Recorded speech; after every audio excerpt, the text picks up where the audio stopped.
Setelah berkelit dan menutupi soal kisruh yang terjadi dalam rumah tangganya, akhirnya Ristia Ramadhani atau Risti Tagor tak lagi mampu membendung konflik yang menerjang rumah tangganya bersama Rifki Balwel. Pasalnya, Pengadilan Agama Jakarta Selatan telah mencatat gugatan cerai Risti terhadap Rifki pada tanggal 21 Agustus kemarin. Lalu benarkah jika keberanian Risti menggugat cerai Rifki ini lantaran kesabaran Risti terhadap Rifki untuk bisa berjalan di atas sedama cinta telah habis? Dan apa yang membuat Risti tak akan datang pada sidang perdana perceraian mereka pada 11 September mendatang? Pada tanggal 21 Agustus 2014 ini, kuasa hukum dari kantor hukum MMP Law Firm telah mengajukan gugatan perceraian atas nama kliennya Ristia Ramadhani terhadap suaminya Rifki. Nomor perkaranya terdaftar di Pengadilan Agama Jakarta Selatan ini dengan nomor 2199 PD3 2014 PAJS. Untuk sidang pertamanya nanti hari Kamis tanggal 11 September 2014. Pada hari itu diupayakan untuk mendamaikan kedua belah pihak, dilanjutkan dengan mediasi. Yang namanya ke pengadilan itu kan nggak bisa berduaan. Jadi harus ada satu pihak yang melaporkan. Nggak bisa dua-duanya mau aku atau Rifki gitu kan. Terus juga memang karena memang tidak bisa dua-duanya, jadinya kita berdua pakai jalan yang damai karena memang kita juga punya kesepakatan yang sudah diatur sama pengacara. Kita memang sama-sama baik-baik saja, fine, semuanya aman. Bahkan alhamdulillah aku ngerasa apa yang aku ambil sekarang sama Rifki masih jadi yang terbaik gitu ya. Biarpun nggak ada perceraian yang baik sebenarnya. Jadi aku cuma ngerasa ternyata mungkin sendiri-sendiri dan kita urusin Asen lebih baik gitu sih untuk sekarang ini. Belum tahu juga. Kalau bisa enggak sih, insya Allah enggak ya. Gak enak hatinya kalau kesana pasti. Gue gak ngerti deh. Gue sama Risti baik-baik aja. Timbul anggapan jika langkah Risti menggugat cerai suaminya terkait darah muda yang masih menempel pada jiwa mereka berdua. Namun belakangan terbesit kabar jika kehadiran orang ketiga dalam peraduan mereka berdua menjadi pemicu Risti untuk menggantungkan nasib perkawinannya pada putusan hakim. Namun, walaupun merasa tak lagi sepaham dengan Rifki, faktanya Risti dan Rifki masih tinggal satu atap. Lantas, apa yang membuat pasangan ini tetap tinggal bersama meski surat gugatan cerai telah dilayangkan ke Pengadilan Agama? Selama belum ada putusan, semuanya masih aku serahin sama Allah. Jadi aku nggak tahu, insya Allah doain aja kita bisa kembali normal seperti dulu, bisa sama-sama lagi, bisa sama Acen. Tapi kalau sampai sekarang sih, keputusannya masih sama. Sampai sekarang kita masih sama-sama. Banyak hal yang memang bukan faktor dari luar. Kemarin kan ada yang bilang faktor dari luar, faktor ekonomi, faktor segala macam. Tidak ada satupun dari itu.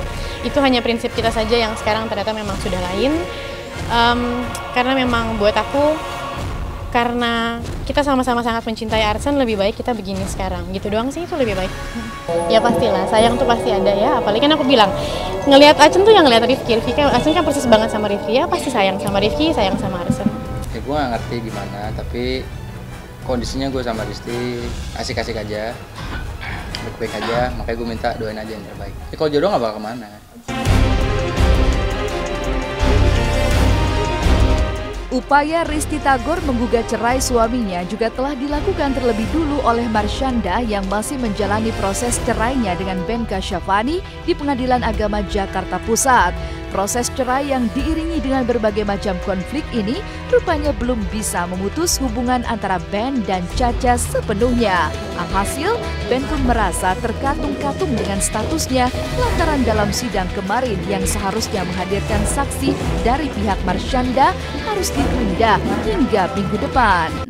Jadi kita sebenarnya menginginkan ini cepat ya, untuk bisa selesai tidak terkatung-katung. Tapi rupanya penggugat belum siap ya untuk menghadirkan saksi-saksi. Jadi penggugat yang minta untuk menunda karena saksinya belum dia siapkan. Hari ini kita itu bawa saksi yang relevan untuk pokok perkaranya Marsyanda dan Ben. Cuma karena faktor efisiensi, akhirnya majelis memutuskan bahwa lebih baik minggu depan bersama-sama dengan pihak dari Ben gitu. Jadi nanti ada saksi Caca, ada saksi band. Jadi majelis menganggap itu lebih efisien lah kira-kira begitu. Kalau Caca nggak hadir itu hak ya Mas gitu. Jadi pada dalam persidangan perceraian ini kan memang prinsipal tuh boleh hadir boleh tidak gitu. Sampai sekarang memang Caca memutuskan nggak hadir dulu gitu. Tapi mungkin apakah kedepannya dia memutuskan hadir karena ada saksi atau karena dia bisa juga memberikan keterangan di depan majelis, itu ada rencana ke depan seperti itu. Absennya Caca saat persidangan kemarin menguatkan rumor soal kabar yang menyatakan jika Marsyanda tengah sakit. Hanya saja sakitnya kali ini sepertinya tak berkaitan dengan psikologis jiwanya. Dari kabar yang ramai beredar belakangan, 1 hari sebelum persidangan, Marsyanda terlihat mendatangi sebuah rumah sakit persalinan di kawasan Kemang, Jakarta Selatan guna berkonsultasi dengan dokter spesialis kandungan bersama seorang pria. Lantas, mungkinkah Marsyanda tengah hamil? Dan apa reaksi Ben mengenai kabar ini? Dan benarkah jika Komisi Perlindungan Anak akan memanggil Ben dan Marsyanda pada hari Jumat mendatang guna memutuskan siapa yang akhirnya berhak untuk merawat buah hati mereka sepenuhnya?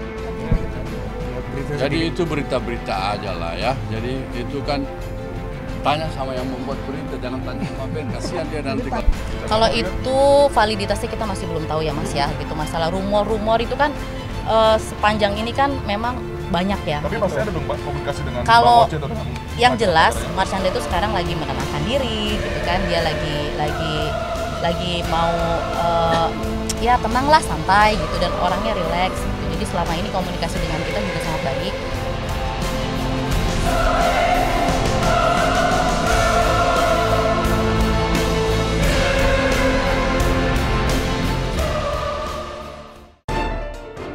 Walau kompak di atas panggung, Dara dan Mita The Virgin ternyata tak sepaham untuk urusan alas kaki. Lantas benarkah jika Mita dan Dara sengaja berburu sepatu dan jam tangan hingga ke luar negeri agar bisa tampil luar biasa? Saksikan kisahnya sesaat lagi hanya di Celeb On Cam.